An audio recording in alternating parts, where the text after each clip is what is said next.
He tenido una semana bastante intensa en cuanto a estudiar la palabra del Señor y hay cosas que realmente me hicieron ver la Biblia, sobre todo los evangelios, de una forma totalmente distinta. No puedo decir totalmente distinta, sino más ampliada de lo que había yo visto y conocido hasta este momento. Y algo me quedé clavado en algo muy interesante, que es lo que quiero compartir con ustedes en el día de hoy, porque creo que de verdad nos importa y nos interesa saber esto que quiero compartir con ustedes. Estudiando el Evangelio según San Juan, estuvimos viendo algunos detalles muy importantes de la vida de Jesús, pero la parte final, los últimos capítulos, los dos últimos capítulos, hay algo que me llamó mucho a mí la atención y me dejaba con mucha intriga ver lo que sucedía y cómo sucedía. Y es en cuanto a la resurrección de nuestro Señor Jesucristo. Cuando Él apareció a los discípulos, después de haber resucitado, los discípulos mostraron una incapacidad de reconocer al Maestro, con el cual habían compartido 3 años todos los días. Y resulta algo, no sé, algo inquietante, algo que me dejaba muchas preguntas en mi corazón. Y yo me decía, mira, pero si Jesús no era uno más del grupo, Jesús era el Maestro principal al cual por lo menos los 12 apóstoles siempre estaban atentos y viéndolo. Entonces estamos hablando de 3 años continuos, completamente, prácticamente todo el día ellos estando con Él, pero cuando resucita ellos no lo reconocen.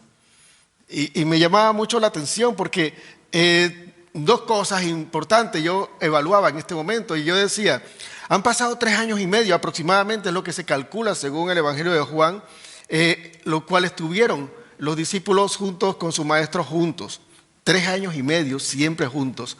Y no solo eso, sino que vamos a ver algo. Él murió, él estuvo 3 días antes con ellos en la cena, en la Pascua, y estuvo compartiendo el pan y el vino y ellos fueron impactados con eso. Si bien luego pasó todo lo de la crucifixión y que el rostro fue desfigurado y fue impresionante toda la forma en la cual quedó nuestro Señor Jesucristo en la cruz, eso no borra de nuestra mente la imagen y la voz del Maestro como para que nosotros no lo reconozcamos. Y entonces me llamaba mucho la atención que esto me mostraba que las personas más cerca de Jesús lograron tener en un momento ceguera espiritual. Y ahora, yo siempre me pongo a compararme en una forma objetiva, no para competir, sino objetiva y sobre todo para poner mi barda en remojo, ¿no? Como dice el dicho, y estar aprendiendo de cabeza ajena. Y yo decía, si los discípulos y los que estaban cerca de Jesús tuvieron su momento de ceguera espiritual, yo lo tendré en algún momento o lo estoy pasando o he pasado o pasaré por algún momento de ceguera espiritual. Y lo voy a desarrollar un poco más adelante, el concepto de ceguera espiritual. Mientras lo que yo quiero es nada más que vayamos a las Escrituras, vamos a ver el Evangelio según San Juan, el capítulo 20. Vamos a ver y vamos a estudiar 3 casos importantes en lo cual las personas más cerca de Jesús, cuando Jesús resucitó, no lo reconocieron. El Evangelio según San Juan, el capítulo 20, ¿lo tienen ustedes ya en sus Biblias? ¿Lo han encontrado? ¿Sí?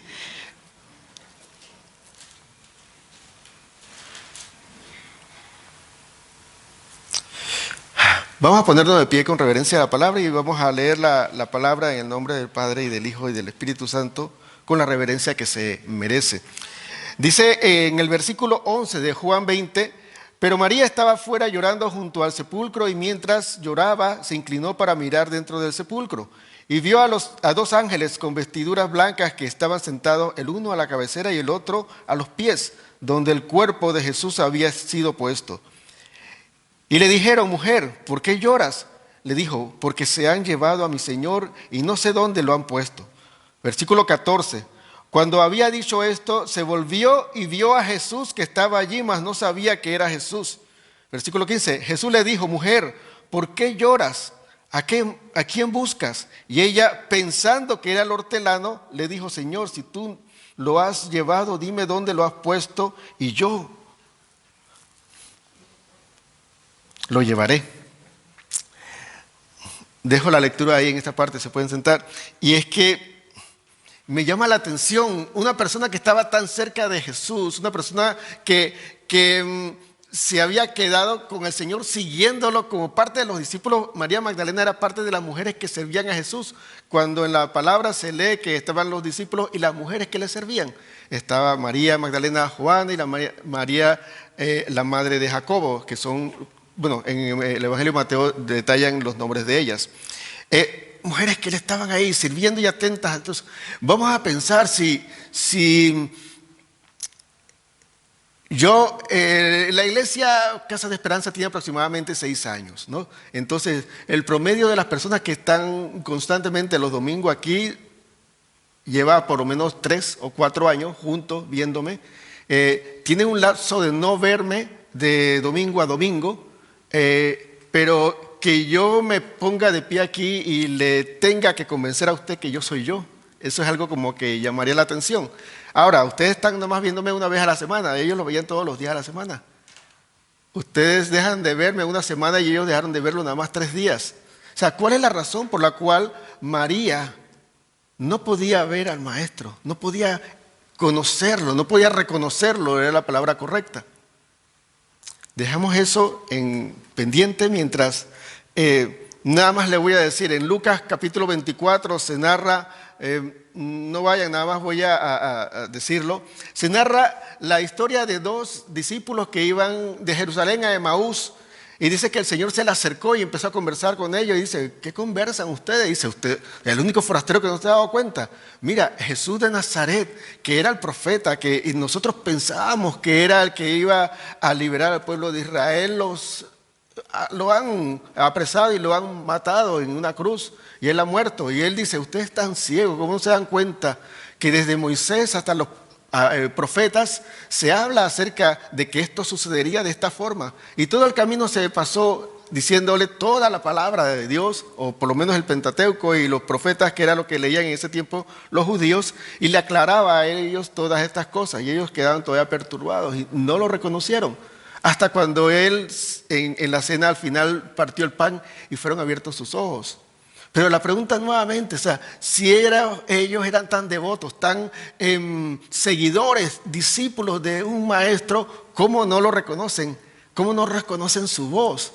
O sea, es algo que no me llega a la lógica. Espero que no se hayan ido de Juan, porque vamos ahora a ver el pasaje en el cual yo me voy a centrar un poco más para que veamos detalles importantes que les va a ayudar a ustedes en su vida cristiana, sobre todo en reconocer al Señor de una forma especial en sus vidas y no tener una ceguera espiritual. Juan capítulo 21, vamos a leerlo del versículo 1, yo creo que voy a detenerme nada más en el 13 para no complicar un poco la enseñanza. Juan capítulo 21, del 1 al 13.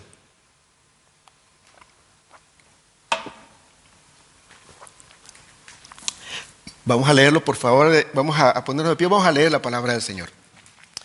Dice, después de esto, Jesús se manifestó otra vez a sus discípulos junto al mar de Tiberias, dice Galilea, dice en otras partes, y se manifestó de esta manera. Estaban juntos Simón Pedro, Tomás, llamado Dídimo, Natanael, el de Caná de Galilea, los hijos de Zebedeo, Jacobo y Juan, y otros 2 de sus discípulos, 7 de los 11 que habían quedado. Simón Pedro les dijo, voy a pescar. Ellos le dijeron, vamos nosotros también contigo. Fueron y entraron en una barca y aquella noche no pescaron nada. Cuando ya iba amaneciendo se presentó Jesús en la playa, mas los discípulos no sabían que era Jesús. 5. Les dijo, hijitos, ¿tenéis algo de comer? Les respondió, no. Él les dijo, echad la red a la derecha de la barca y hallaréis.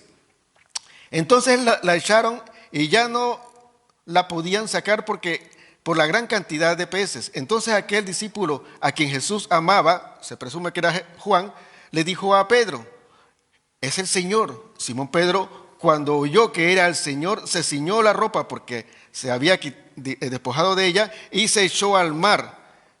Y los otros discípulos vinieron con él con la barca, arrastrando la red de peces, pues no distaba de tierra como 200 codos solamente.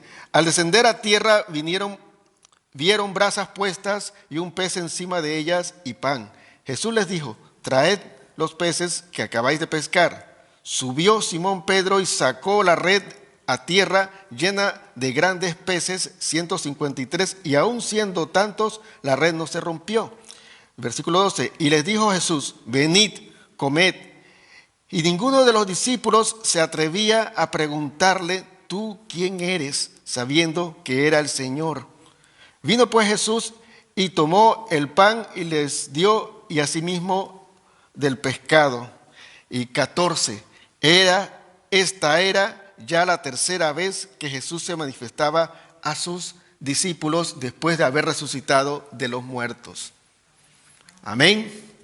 Vamos a sentarnos. Voy a empezar a explicar algunas cosas aquí pero muy interesantes. Y es que leyendo la Escritura, dice que era la tercera vez. Antes de entrarme un poco más allá, quiero que veamos algo rapidito. Ustedes no quiero que necesariamente lo busquen. El versículo 19 del capítulo 20 dice que el Señor al 23, del 19 al 23, que el Señor se le apareció a los discípulos cuando estaban ellos encerrados en un cuarto por miedo a los judíos.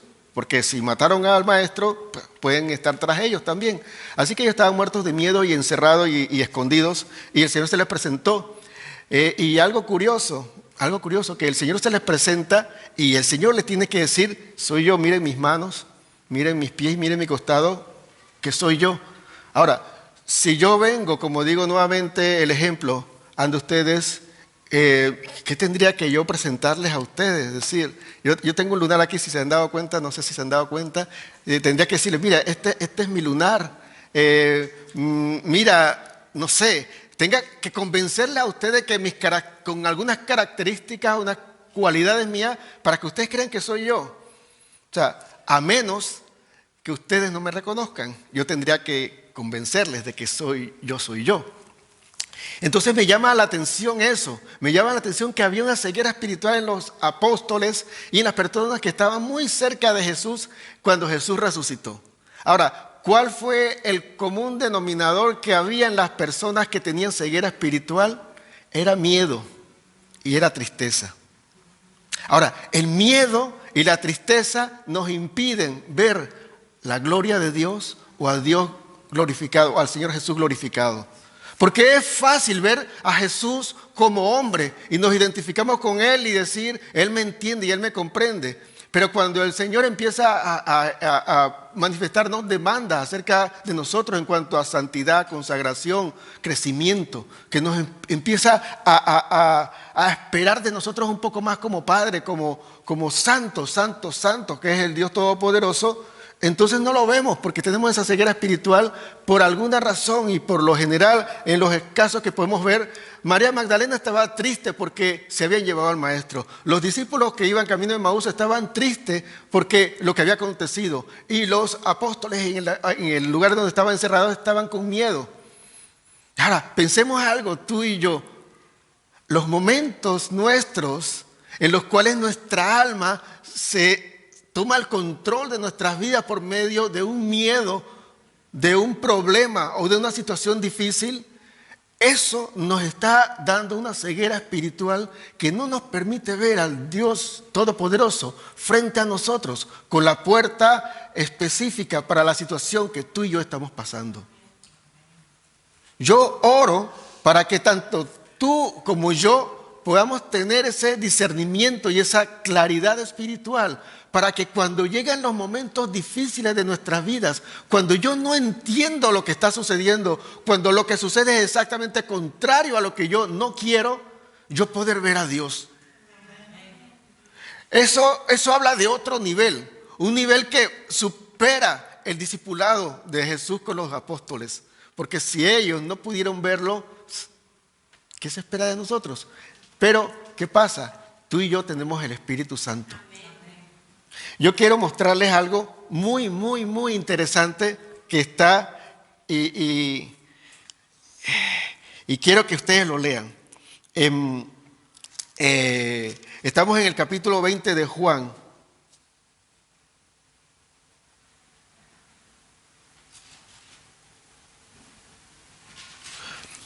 Ok, vamos a ver un detalle que hay cuando el Señor Jesús entró al lugar donde estaban encerrados. Juan capítulo 20,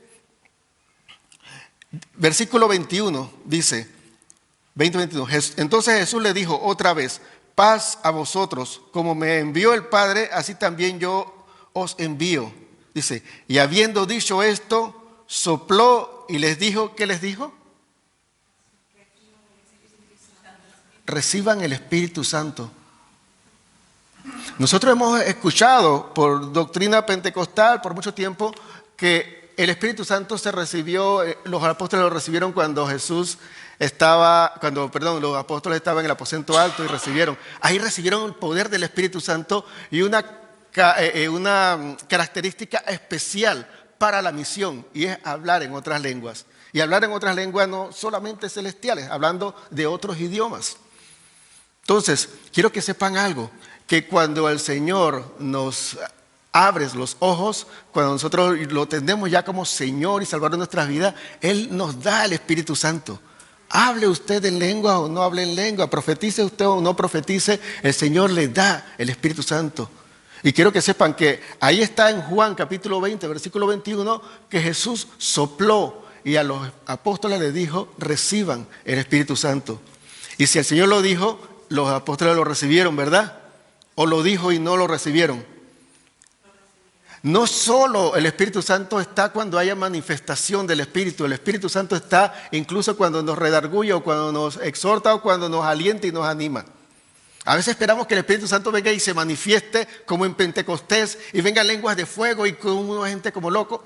Y a veces el Espíritu Santo llega en el momento de la cueva que hemos huido 40 días y 40 noches por un miedo, un pavor que entró a nuestra alma. Y necesitábamos en ese momento sentir que el Espíritu Santo estaba en el silbo apacible. Sin estruendo, sin fuego, sin terremotos, sino que estaba en silbo apacible. Entonces, este paréntesis es nada más para que entendamos algo. El Espíritu Santo no es solo la manifestación evidente y poderosa ante las personas. El Espíritu Santo también es el momento en el cual tú estabas como un hueso seco y Él sopló de los cuatro vientos y tú empezaste a tener coyuntura y empezaste a rearmarte y a ser parte del ejército de Dios. Ese es el Espíritu Santo también. Ahora yo quiero regresar al punto este. María Magdalena, triste por el maestro. Los discípulos que van camino de Emaús, tristes por la situación. Los apóstoles llenos de miedo. Tú y yo, ¿en qué momento estamos en nuestras vidas con miedo, con algún problema, con alguna situación? Mi oración con esta palabra es que ustedes puedan, junto conmigo, todos podamos ver a Dios. Tener ojos espirituales para poder ver a Dios en medio de la situación difícil. Hay una característica particular que hay en la tristeza, en las preocupaciones y en las angustias que vivían los que tuvieron la ceguera espiritual en ese momento. Y es que el enfoque de quienes estamos pasando tristezas, tribulaciones, momentos difíciles, nuestro enfoque está en nosotros, está en lo que nosotros sufrimos, está en lo que a nosotros nos frustra, está en lo que a nosotros nos puede más, que nosotros estamos vencidos, estamos enfocados nada más en eso. No estamos enfocados en la lección del Señor. Entonces en ese momento no podemos ver cómo las Escrituras, y en el caso de los discípulos que iban camino de Emaús, no podían ver cómo las Escrituras estaban hablando que era necesario que el siervo del Señor padeciera por causa de todos los pecadores. Entonces el enfoque estaba en que el maestro murió, pero murió porque tenía que morir desde Moisés, hasta los profetas, está hablando que el maestro tenía que morir. Tú y yo estamos pasando situaciones difíciles y nos frustra. En la palabra está escrito, en el mundo tendrá esa aflicción. Sí, y te das cuenta que los padecimientos que tú tienes y pasas están escritos en la palabra también, porque en la palabra dice, cuando pases por el fuego yo estaré contigo y las aguas no te anegarán. Cuando pases por el río no te ahogarás. O sea, cuando pase, y dice el Salmo 23 que conocemos todos, cuando pase en valles de sombra de muerte no temeré mal alguno. O sea, en todas las partes en la palabra está hablando de situaciones difíciles que tú y yo pasamos. Por muy consagrado que Daniel estaba, Dios no lo libró de los leones, lo guardó de los leones. Por muy íntegros que eran Sadrach, Mesach y Abednego, el Señor no lo libró del horno de fuego, estuvo con ellos en el horno de fuego. Es que ellos pudieron verlo. Ahora, ¿nosotros podemos ver a Dios en medio de las tribulaciones, de los problemas que tenemos? No. ¿Por qué? Porque estamos enfocados en el problema. María Magdalena estaba enfocada en que la tumba está vacía. Es que se han llevado al maestro. El maestro parado al lado de ella, le habla, ella se da la vuelta, lo ve y sigue ciega, porque sigue pensando en la tumba vacía. Dios dice que tiene una palabra para ti en medio de la tribulación y sigues tú todavía con la tribulación. ¿Por qué? Porque estás viendo que la tribulación está ahí y no hay solución, no hay algún cambio. ¿Sabes cuál es el cambio? El cambio es que en medio de la tribulación tú estás con Dios. La diferencia no está en el exterior, la diferencia está en el interior. No es qué sucede a tu alrededor, es quién tienes tú dentro. ¿A quién sirves? ¿A quién sigues? ¿Quién es tu Señor? ¿Tu Señor es aquel que sucumbe junto contigo en las dificultades o en los problemas? ¿O tu Señor es aquel que en tus problemas Él te levanta? Cuando nosotros vemos cómo estos pasajes se pueden aplicar a nuestra vida como iglesia, nos podemos dar cuenta es que nuestra parte es trabajar con toda la intención, con toda la fuerza de nuestro corazón, de enfocarnos en Dios en medio de las circunstancias difíciles. Porque es imposible, de hecho está en la palabra, imposible que no vengan tropiezos. Dice, pero ay de aquel por quien vienen los tropiezos. Y ahí se va para otras personas que nos hacen la vida imposible o aquellas personas que provocan la situación difícil en nuestras vidas. Pero, nuevamente en nuestro punto, dice que es imposible que nosotros como cristianos tengamos una vida sin problema, una vida totalmente en bonanza, una vida totalmente en bendición. Es imposible que nosotros tengamos una vida así. Tendremos dificultades, tendremos adversidades, pero la victoria es nuestra, porque nosotros estamos delante de parte del vencedor. Y esa es la parte que tenemos que nosotros enfocarnos y estar muy claro con ello. Ahora, a nivel mundial y global, ¿qué sucede? ¿Qué ha sucedido? ¿Qué sucederá? Caos. Caos. O sea, la cosa no pinta bonito. Yo quiero que sepan algo, que es que si usted alguna vez se apropia del eslogan o del dicho, lo mejor está por venir, créame que estaremos hablando entonces de estar en la presencia del Señor, pero no que en la tierra lo mejor está por venir. No porque sea fatalista, pero la cosa no pinta como que va a estar mejor. Ya cualquier cosa toca en una tecla y el mundo entero va a un rumbo a donde se quiere el que toca la tecla. Entonces, nosotros tenemos que ser conscientes, es que nosotros no controlamos el sistema de este mundo, el cual está en manos del enemigo. Nosotros lo que controlamos es nuestra actitud frente al sistema de este mundo. Es cómo nosotros reaccionamos a las dificultades globales, a las dificultades, o sea, lo económico. O sea, cómo nosotros nos preparamos, podemos caer en depresión, en problemas de salud, porque la situación está difícil económicamente y quizás no se mejore y quizás yo tenga que hacer un ajuste en mi sistema de vida y cambiar algunas cosas que me daba lujos y empezar a ser un poco más comedido, porque el sistema del mundo me está llevando a que las cosas tengan otro orden y otra forma y otro formato y otra normalidad, y que nosotros tenemos que ser conscientes. ¿Sabes qué? Pase lo que pase, que Israel sea cautivo en Babilonia, yo seré como Daniel, íntegro. Yo seré como Sadrach, Mesach y Abednego, íntegro. Que no se doblegan, que simplemente Dios está con ellos porque su integridad los mantiene a ellos al margen de todas las situaciones, aunque las situaciones no cambien. Daniel, uno de los profetas más ilustres, yo sé que en la palabra se habla de que Elías es uno de los profetas más grandes, pero Daniel es el profeta que recibió una revelación tan grande y poderosa de ver la situación de hace 2000 años, de Cristo haber muerto y de ascender a los cielos. Él tuvo esa visión desde el cielo, no desde la tierra. Los discípulos vieron a Jesús ascendiendo y Daniel vio al Hijo del Hombre subiendo de la tierra hacia el trono. O sea, tuvo una perspectiva clara y grande, y tuvo la perspectiva de lo que sucedía con los reinados de Persia y de Babilonia, y tuvo una visión de lo que sucedía al final de los tiempos. O sea, un profeta tan completo, tenía tanta revelación y tanta bendición de parte del Señor, y toda su vida, desde los 17 años que fue llevado cautivo, él fue cautivo, murió cautivo, primero por Babilonia, luego por Persia. No vio nuevamente el regreso de Israel a su tierra. Los cautivos, el regreso de los cautivos, de la cautividad, no lo vio él.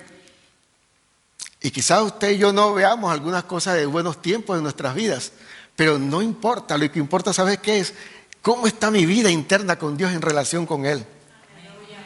Ahora, para terminar, yo quiero preguntar un par de cosas.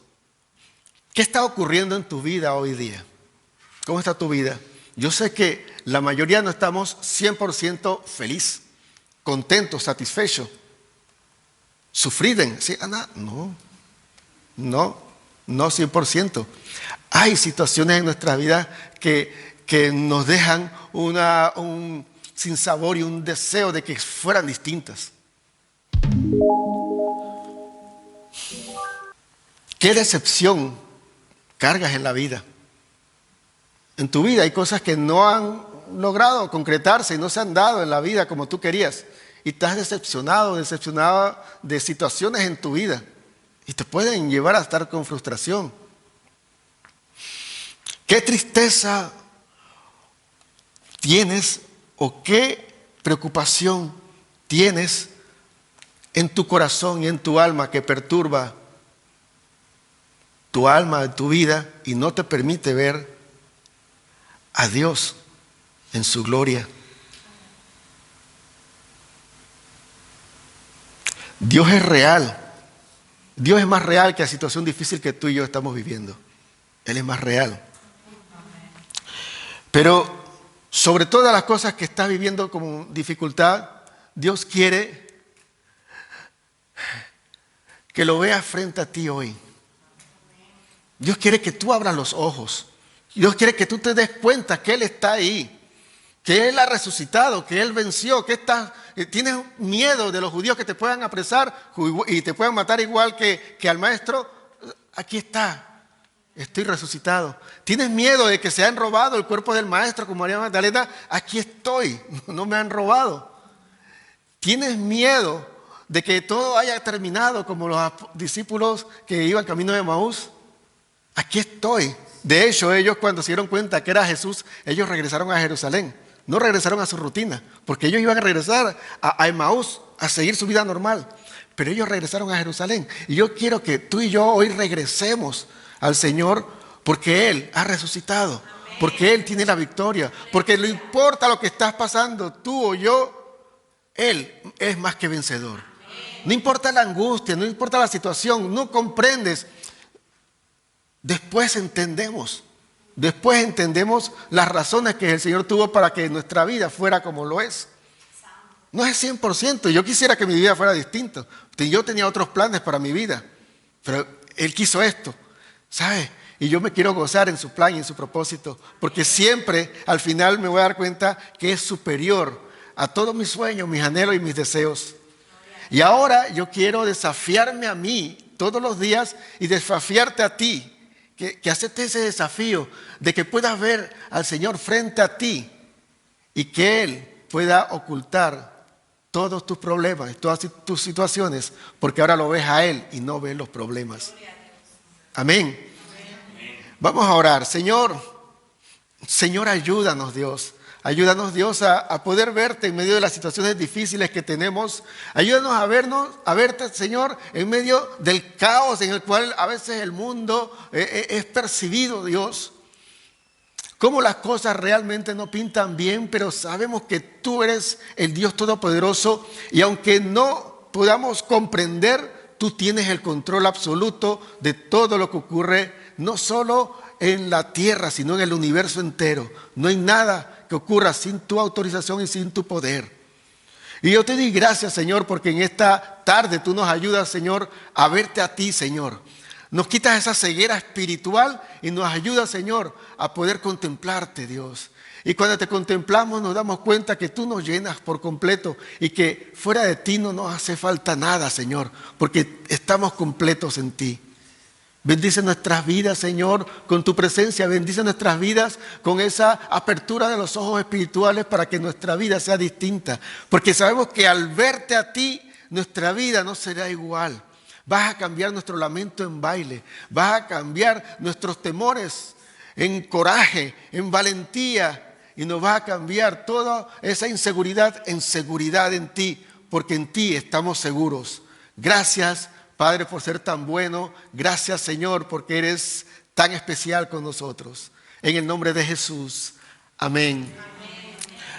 Señor, yo te pido ahora que tú nos recibas, Dios, delante de ti, Señor, con esta humanidad que tenemos, Dios, llenos de temores, Dios, llenos de frustraciones y llenos, Dios, de tantos dolores y heridas en nuestra alma, Señor, y eso muchas veces ha impedido que nosotros tengamos una real y correcta comunión contigo, Señor. Yo me presento delante de ti, Señor, y presento a mis hermanos para que tú sanes cada herida, Señor. Más allá de darnos el coraje y la valentía y de abrir los ojos, Dios, somos seres humanos que tú conoces cómo está nuestro corazón, nuestra alma, Dios. Y conoces cada herida del corazón y cada herida del alma, Señor. Sánanos, Dios, para poder estar limpios delante de ti. Para que esas cosas no nos distraigan de tu propósito en nuestras vidas, Señor. Para que podamos aprender a dejar atrás todas las frustraciones que nunca pudimos lograr controlar en nuestras vidas. Nunca logramos quizás tener lo que queríamos, pero te tenemos a ti.